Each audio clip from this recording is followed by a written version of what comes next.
Nipende kuchukua wasaa huu kukukaribisha katika chaneli hii ya Moshiro Online TV, na kama ni mara yako ya kwanza pia kupata video zetu, ni kukumbushe kushuka chini ya video hii na kugusa yale maandishi mekundu ambayo yameweza kuandikwa subscribe pamoja na alama ya kengele, ili uweze kuwa moja kati ya wanafamilia ambao habari zote za kispoti na kiburudani zitakuwa zikikufikia popote pale ulipo. Na kwa mujibu wa chanzo cha kuaminika kutoka kule nchini Misri, klabu ya Al Ahly ya Misri imevunja mkataba na mchezaji wa kimataifa wa Msumbiji ambaye anajulikana kwa jina la Luis Jose Miquissone kwa makubaliano ya pande zote mbili.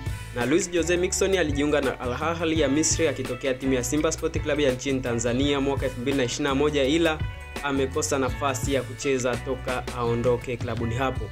Kocha Pitso Mosimane na sasa amevunja mkataba ili aende sehemu atakayopata nafasi ya kucheza.